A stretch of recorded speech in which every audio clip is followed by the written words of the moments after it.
after the first one. For those of you who don't know me, my name is SofiaHall. I've been a member of the Executive Board of Students for Liberty, European Students for Liberty, for 3 years now. As it says on my badge here, I'm currently YaelOssowski's Regional Director for Southeastern Europe, and I also have the pleasure to be the Chairman of the Bulgarian Libertarian Society, which is co-hosting this great event. Since I am aware of the fact that Bulgarians are not very fond of long introductions, please come in, there's a lot of space in the front. I'm aware that Bulgarians are not fans of long introductions, so I want to directly skip to some housekeeping notes. You've probably noticed these schedules we have. This is the agenda for the conference. I would like to explain some things that we have in our agenda. So, we begin with opening ceremony, with me boring you out. Then we have a short break. After the break, we begin with the conference sessions. You can notice that we have one talk that is going to be in English and one in Bulgarian. English talks will be in SofiaHall, which is this place, while Bulgarian talks will be in Brussels Hall. To get to Brussels Hall, you have to get through that door to the left. There is a small foyer lobby, and there is a sign that says Brussels. So there you can find the Bulgarian room. I'll be hosting this room, and my friend Arkady Sharkov, I can't see him right now, yeah, he's over there. He'll be the master of ceremonies in the Bulgarian hall. And so if you see his marvelous beard, that means that you're going to be listening to a Bulgarian talk. Except for the talks, actually I want to mention something. I really don't envy you, because I haven't been given a choice. I have to be here in this room throughout the whole day. But you have to choose which of all these great talks to go to. And I can attest to the quality of all the speakers. So you're going to have a tough choice to make. So yeah, except for the great talks, we have breaks, which are also great. We have coffee break, where you can get caffeinated, pumped up, and if you're a veteran libertarian, you can be ready for a dispute over minute details, like a fight over really important minute details. I know you like that, fellow libertarian veterans. We have lunch break, where we serve lunch. This is in the restaurant. The restaurant is just one floor above the lobby. So you can find the restaurant there. Please bring your badge, so the hotel staff would know that you're part of the conference, and that way they will feed you. That's true also for the coffee break. And during the coffee break we have water. People have asked me about it, we have water. Except for the coffee and lunch breaks, we have one special break, which is called the picture break. It is at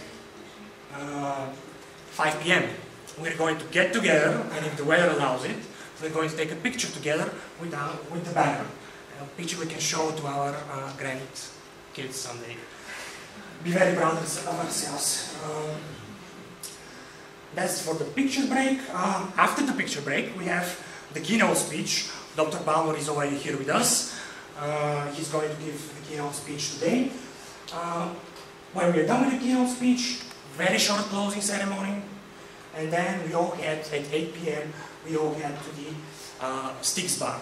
So Styx Bar is located in the underpass next to the National Palace of Culture, which is a hunking piece of socialist architecture in the middle of Sofia. So it has a huge underpass.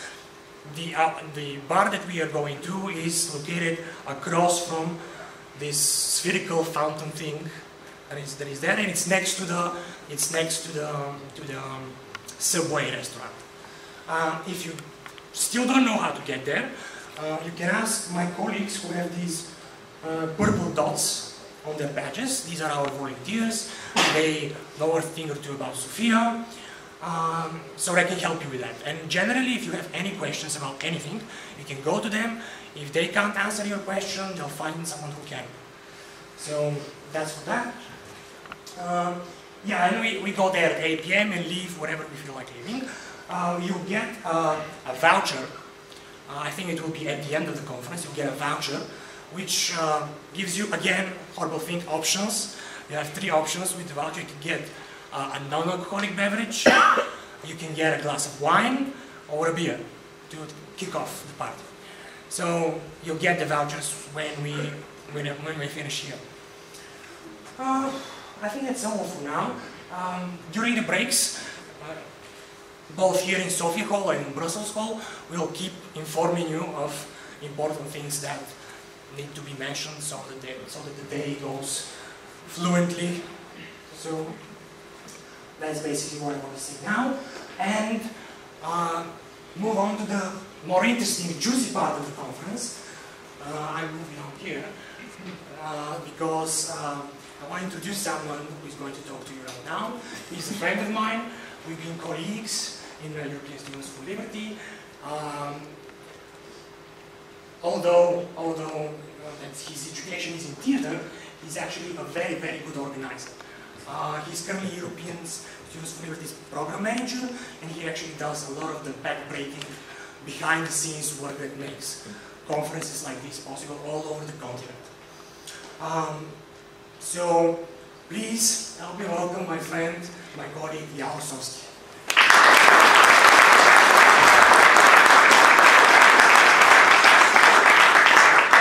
Sofiya, you're too gracious. Merci. I mean, you can say that here. So, European Students for Liberty in Sofia, Bulgaria. Everyone looks very, very happy to be here. It's early in the morning, but we have good spirits. People are ready to listen to speeches, to debate, to talk, to network. And that's great, because that's exactly what I'm here to talk about. And to give you a grander introduction to European Students for Liberty if you don't know it. And if you do know it, well, I'm giving you a little bit of an update. So hopefully that's okay. So to begin, European Students for Liberty. This is our brand new logo unveiled not too long ago. As you can tell, we have large swaths of the continent. We even have Iceland up there. We have Turkey up there. Spain, Italy, everything in the middle continent, the Scandinavian countries, and perhaps one day we'll go all the way to the east and conquer Russia. So European Students for Liberty, as an organization, we provide resources. We're trying to find the student leaders of tomorrow. These are the ones who are carrying through the ideas of liberty, the things that we all believe in very, very dearly.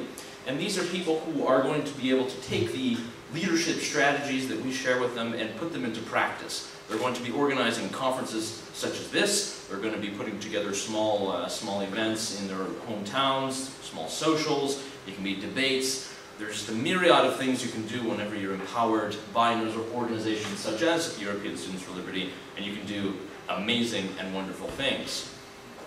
So just to give you a small sum up, the Bulgarian Libertarian Society is a great group that we have here in Bulgaria, and they're not alone throughout the continent. There are 271 other individual student groups all throughout the continent. Many more that are coming into our network every single day. Believe me, I know, I get all the emails, I get all the interested phone calls from people who would like to join. How do I join European Students for Liberty? How do I get my group in the network? It is a great step for young people to get together, to start groups, to start drinking clubs, if you wish, discussion groups, whatever it may be. People have their own ways to speak about liberty, and they do it in their own way. This conference is not unique in that we are gathered to speak about these ideas. It is unique because we are in Sofia, but believe me, these things are going on all over the continent. Today, for example, we have 2 other conferences going on, one in Bergen, Norway, all the way up in the north, and one in Brussels, Belgium, in the heart of Europe that wishes to control Bulgaria. So we have 3 conferences going on in one day, and that shows you just how much we've grown in the last few years. Something that was just a small group of students getting together and chatting about over a beer or 2 has now grown into a professional organization with hundreds of people coming to each and every conference, and now we're at thousands of people who visited our conferences, both our our international conference in Washington, D.C., our conference in Berlin last year, and now our regional conferences all over the continent. And there will be 15 other conferences going on across the entire continent this season from September to December. European Students for Liberty. We already had successful conferences in Paris, and Prague, and Amsterdam, and Sarajevo, and Tbilisi, Georgia. So if you are to look at this map, you can begin your travels and start planning. I think the closest here will be in Belgrade for a lot of you, or Istanbul, if you're interested in that. We have our Turkish coordinators here who will be able to tell you a little bit about that conference, exactly what's going to be happening there, and get you all excited. So here are some of the dates, just so you can keep them in note, just so that you know that you are not alone. Not here, not in any of these countries nor cities that you shall visit. So that should be a great piece of inspiration for you. And I just wanted to share some of our successes that we've had so far this year. We had a huge group in Paris, in Paris. Could you imagine that we would have such a budgeting group in France, the socialist utopia almost in a way.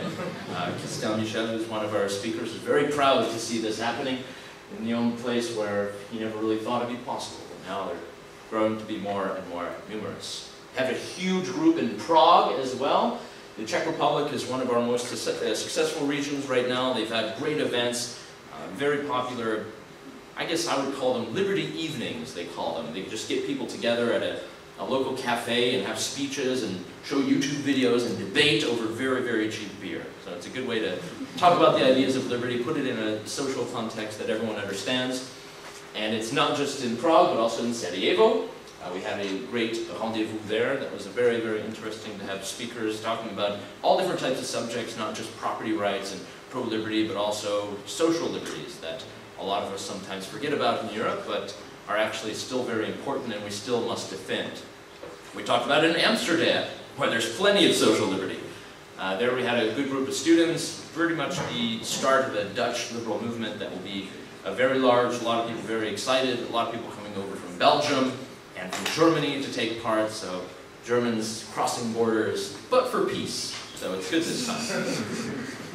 And just last weekend we had our largest conference, or I would say our most Eastern conference in the entire Students for Liberty network across the world. It was in Tbilisi, Georgia.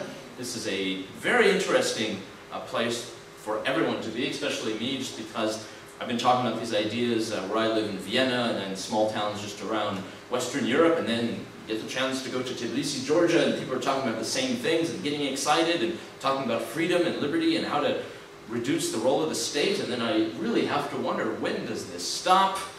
I don't know, and I don't care, because it's growing, and that's what is great. So why do we do all of this? Why do we gather in rooms, in hotel rooms, in universities, and small pubs, in dark corners, in lit alleys? Why do we get together and talk about these ideas? Why are we organized for these ideas? It really comes down to the principles that we hold so dear. It's an ideas-based movement. I'm not here pitching the Bulgarian right-wing party or the Bulgarian left-wing party. Sure about it? I shouldn't.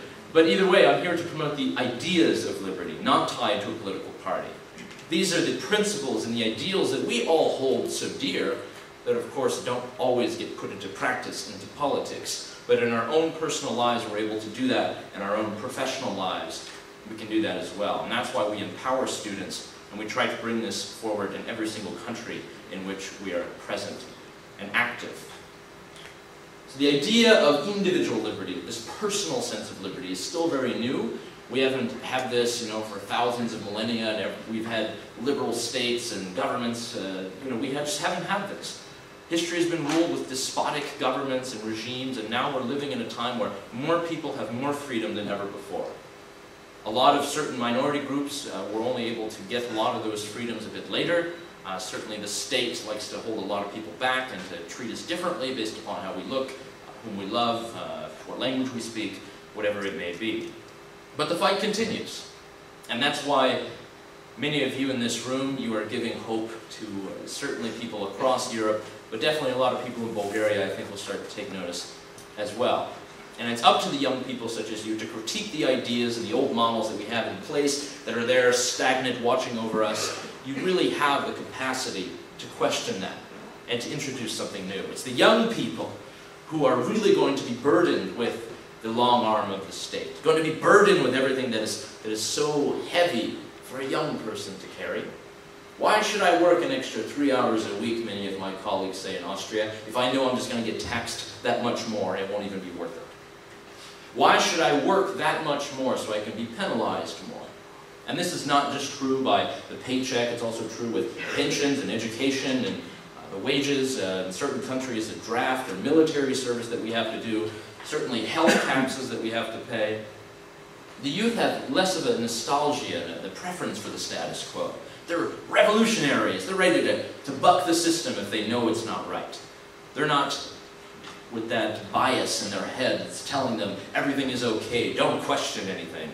They know what's wrong, they see what's wrong, and they're ready to rebel against that. And that's why we empower students, and that's why we think you all are so important. Every single one of you, because you're able to take that message, you're able to take that skepticism of centralized power, put it into practice, and get people thinking about these ideas. Now, these are views that we hope will permeate in society over time. This won't be just one small event or conference that you go to, all the ideas are dropped, and it's ended there. We know that you will go on to do great things, and you'll have these ideas in mind. That whenever you're starting your company, or you're creating some kind of firm, or even you're teaching students in school, or whatever your profession may be, you're going to have these things in mind. And that's going to, we hope and we believe, permeate society and push liberty more and more. And we truly believe this because politics just doesn't work. We know that. We all battle, all of us have been members of a political party, or tried the political process, or try to get excited about politicians. It just doesn't work. You get disappointed every single time. That's why we follow something that is very important to us, the idea that we need to think more about principles, less about the guy who's waving the flag, or the woman who's waving the flag that sounds particularly good on this particular day, but we know that will change come tomorrow. We know this certainly because of the public choice theory and because of incentives. Politicians have no incentives to listen to what the people are saying. It's whoever has the money. It's whoever is there at the bargaining door at the end of the day. And we can't all be there. We all have things to do. We're private people. We would like to make money on our own, take care of our families. We don't have the time to sit there and lobby government every single day and make sure they don't trample our rights or take more of our money. Politicians are actually going to follow the ideas of the people at large. They're going to do this. If you look at the United States, you can see marijuana legalization that's growing up. Politicians have been very, very behind on this. The people have been very, very far ahead. You look at all the spying that's being done by a lot of the governments in the world. Finally, governments are trying to understand a bit. I guess we can't spy on everybody all the time, retain all their private data. I guess that's not a good idea. And we also have drones. We have all these militarized hardwares that we've used in battlefields all across the world that are being used now domestically, and there is a groundswell of movement to oppose this in many countries, certainly the United States, definitely all over Europe. You won't be seeing any drones flying over anytime soon, hopefully. We know that the opportunity costs for participating in politics are pretty high. You know, there's just not much you're going to achieve if you put 37 years into your libertarian party in a certain country. We know that. It's unfortunate, but that's how it is. And that's why it's better to just talk about the principles, the ideas. We need leaders of liberty, not just in politics, but in business, in journalism, academia, nonprofit groups. We even need artists. We need screenwriters. We need actors. We need people making commercials. That's how we sell these ideas in an effective manner. We should organize for principles, not some party, not the blue team, not the red team, and that's exactly what Students for Liberty is all about. We're trying to educate people about liberty. Find the people who will be doing that the most effectively, and introduce the ideas to more and more people. We're trying to create a culture where liberty is a currency, where we're able to share this from generation to generation, from school to school, student to student. It goes on, and we're developing the leaders that will carry that on, and they'll gain that experience to carry it on in whatever the profession will be in the future. Whenever we have European Students for Liberty conferences, I love meeting certain people who come from every single type of educational background. Oh, I'm a doctor. Well, I'm studying business. Well, I'm studying law. Well, I'm studying this. I'm studying biology. It's great. We're going to permeate everything. We're going to have people defending liberty in every single profession, every single expertise in the world. Imagine what that means for tomorrow. Imagine what that means for the world that we are going to inhabit. That's great. And why I think this message is incredibly important here in Bulgaria is that you, as Bulgarians, are certainly not alone. While I talk a lot about Europe, because that's where I live and work, we have colleagues doing the work in Africa, we have colleagues doing the work in Latin America, in Asia. We have a new group, a new network, and we'll have an executive board very soon in Australia, New Zealand. This is pretty global, and you're a part of it. And that's something to certainly be proud of. We really believe that it is about people, because there's no way that we're going to be able to change anything without the people, meaning you. People who are very much inspired by the ideas that we present, the fora that we try to put together and have speakers and invite them to talk about these ideas and really get people questioning. The best way to get people to conceptualize about the world and to empower students is to just try to bring across this idea of a free society. Because you are the leaders of tomorrow. While you're learning today, you're in university, you're taking notes, you don't know why you're doing it, we know, and you know, that one day it will be something powerful. In European Students for Liberty, we've had the pleasure of working with local coordinators of all stripes. We have people who are from 40 different countries, this is just in Europe, who are working in their cities, in their countries, to spread the very ideas that we're talking about. Today, you can just look at this picture. This is our train that we had in Gummersbach, Germany, thanks to the Friedrich Naumann Foundation, which has a great facility, a wonderful place to train young leaders. Everyone is very excited to meet people from different countries, from all the way across the continent. Hey, he talks about Mises as well. He knows about Hayek. Wow, he's interested in private property. Wow, he knows about freedom of speech all going back to the 16th century. This is what we do when we create a forum, train leaders, give them the tools, and we create the programs where people can meet and talk, and certainly criticize the ideas that are permeating their own societies today and we wish to conquer. And we're doing this through a various litany of different events and programs. We had the European Students for Liberty Conference, which we held in Berlin. We had 600 people there. Again, about 45 different countries gathering in Berlin in Humboldt-Universität for 3 days of intense conferencing. So take this conference and times it times 3, and that's what we have in Berlin. And we're going to have it again in Berlin this year. It's a great way to get everyone together. It's something to push towards. We're hoping to get as many people we can as possible there. You're going to listen to the greatest speeches that we've assembled, the greatest speakers, the leaders who are donating their time, their wisdom, their effort, their knowledge, all of that so that you can be more empowered, you can be more informed, and you can carry these ideas into your universities and your campuses.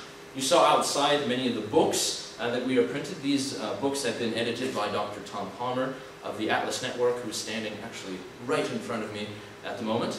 And it's a collection of essays by students and young people just like you. You have some professors, you have some young students who are into philosophy, some who are into jazz music, some who are into peace and liberty. Who could have guessed? So Why Liberty is the last book that was done. The new book is Peace, Love, Liberty. Thankfully, we have some copies outside, and we will have many more of these to distribute throughout of Europe. Tens of thousands of copies, so hopefully you'll get your hands on one and you'll be able to see it. We also have our webinar series. These go on the internet. I don't know if many of you have heard of such an internet thing, but apparently everyone lives on it, and that's why we've connected our webinar series so you can listen to speakers from the comfort of your own living room or bed or Starbucks. So next important thing that I just would like to cover very quickly is the steps to build the liberal student network, which we're trying to do piece by piece, country by country, leader by leader. And I have to emphasize that last point because it's about people who are motivated. People who you know just by looking at them and just how they carry themselves that they get things done. They believe in the ideas and they can put them into practice. They're not going to get a task, have it delegated to them, and they drop it by the wayside. They're going to carry it through. And there's so many people across this continent who are ready to do just that. They're bored by university. They don't like what they're hearing by their professors. They want to counter that. They want to go against it. They want to go against everything that society has told them to believe in, to continue to participate in, to not question. They want to go against that. And these are the people that we have to go after, and these are the people that we have to find. And I know amongst this crowd, there are many of you just like that today. Another thing that we are helping to do is we're connecting individuals with partner organizations that help our work. We have the Friedrich Naumann Foundation here in Europe. We have the Atlas Network across the world, Bruno Leone Institute in Italy, Cato Institute in the United States and beyond. Thankfully we have Michael Tanner of the Cato Institute who will be giving a speech later this afternoon. And we have the International Society for Individual Liberty. That is Christian Michel's organization. They're doing great work and promoting liberty, again, not just in Europe, but in the United States, in Hong Kong, in China, in Africa, and everywhere that we can imagine. This is the greatest part about this movement is we know where the people are who are the leaders, the go-to people for spreading liberty in a certain country, continent, language, context, everything of the sort. And the last thing that we want to do is provide a forum for the ideas and for the activism. The place where people are going to be able to debate and argue. It used to be in the cafes of old, but now it's the conferences of new. Now it's where we give people a name badge, we have coffee, we have drinks, t-shirts, books, and they get to talking, and they network. The most important thing that you'll learn today might not be coming from a speaker's mouth into the microphone. It might be the thing that you learn from the person you strike a conversation with at the table. Someone that you exchange words with for 5 minutes, and then 2 months later you end up seeing them at another situation, and then you're able to build some kind of group or coalition or idea, and you can put something into practice. It doesn't have to be a European Students for Liberty group. It could be a business. It could be some kind of new venture people can research or anything like that. These types of events are perfect for that, and that's why we try to provide them all over the continent to students. It doesn't have to be just one-time-a-year conferences. We have events going on all the time that certainly you can get involved with, and in Bulgaria, you definitely have the place for that. So the next part, and the last sort of leg of my speech, is about our campaigns and about reaching out to the public, because we do a very good job of reaching out to young people who are interested in pro-liberty ideas, libertarian ideas, liberal ideas. We do a pretty good job of that. But how do we get to that mass of people that are yet untouched by these ideas? That's why we mount campaigns. We have these ideas to use the media to our advantage to spread our ideas much more. We do this using cultural references, popular notions, and we've had a few trial runs that have been very successful that we've been very proud of. And this is to kind of contribute to the political conversation in a positive manner. You know, not, don't vote against this guy, he wants to steal your liberty, he wants to tax you more. It's about reinforcing the positive ideas that actually get people interested and really get people understanding what you mean and not being hostile. So we try to do that by our campaigns, by trying to put our word out there, and certainly putting students in the forefront of the media. The students are there to speak to the media. They're the new generation. They're the ones who are going to have to inherit the mess that is currently existing. They're the ones who are going to be carrying through, proposing changes, making reforms, doing everything that some of us wish we could all do. One of our more recent campaigns was the Peace, Love, Liberty for Ukraine and Venezuela. Now, we're not trying to get involved in the situation in Venezuela and Ukraine and tell people, these people must negotiate, these people must sit down at the table. It's just looking and understanding that there are students in these parts of the world that are undergoing oppression or they're in some kind of danger, and we have to be the ones carrying the flag of peace. We have to be the ones reinforcing the idea that we don't need to go to war, that we don't need aggression, and that aggression is bad. And when governments do that, they're trampling the rights not just of those citizens, but their neighbors and people who might be afraid of that. So that was the basis of our campaign for the protest in Venezuela and the invasion in Ukraine. We had students from all over the world put together signs, little banners. They would start groups, they would have big events, they'd have protests outside of embassies, they would gather in public squares, just holding up signs. Peace, love, liberty for Ukraine and Venezuela. Peace for Venezuela. Libertad in Venezuela. Peace in Ukraine. Small things like this, just small notions, nothing negative, nothing where people are going to be turned off. They see the signs and say, ah, I understand, I agree. I understand exactly what they're aiming at. I get it. They're peaceful. They are the peace movement of old, reincarnated, the young. The people who are gathering in all over the United States, all over Europe, even going to the Russian embassy in Berlin during the European Students for Liberty conference that we had there. People gathering in Washington, D.C., and Colombia, Venezuela, and all over Canada and Mexico. I mean, it was incredible to see, and that was but one campaign. And we were even surprised to see a note of support from South Korea. A lot of problems in that region. It's Union of the Liberty. Apparently it's a very interesting group. I was able to meet some people who actually were the competitors to that recently, and they were telling me that, well, you know, while they may be libertarian a bit, they're not as libertarian as us. And everyone has this kind of game they play of who's the more libertarian group. This is the student group in South Korea, and they again carry through the message. Peace and love, SFL. Another campaign of which you might have seen the memorabilia outside is the End the Drug War campaign.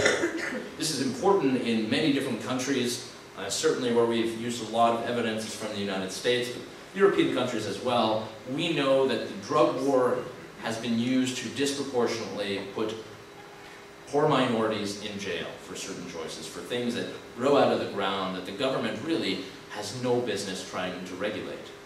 Ending the drug war is something that would free so many individuals, free so many young people, especially, of this burden of having their parents in jail or having the threat of having their entire lives ruined by one single arrest or citation by a police officer. We had the campaign to put this in media. We were on Reddit, we were on all types of newspaper interviews, we were about to spread this all over the web. Our memes were highly share-worthy on Facebook, and that means a lot in the 21st century. Small things like this: no victim, no crime. Victimless crime? Why do we need to do that? Why must we put people in chains for something to hurt another person? That's the core of our ideas, and it's the core of what we're aiming for. And we did it with small infographics, small things such as this, using the statistics from Colorado, where they recently legalized marijuana, and this is something where we've been at the forefront trying to show people, hey guys, here are the facts. There's actually 10.6% less property crime in Denver now. There's 60% fewer homicides now. 5.6% less violent crime. $12 to $40 million saved each year because the police aren't banging down the doors of people smoking joints. And 10,000 jobs created in the budding marijuana industry. Much more to come from that, and that's just one small example, a microcosm that we can see spread throughout the world if we end the war on drugs, if we move towards a peaceful approach of people who are using drugs, addicted to drugs, and not slamming them in some kind of concrete cell.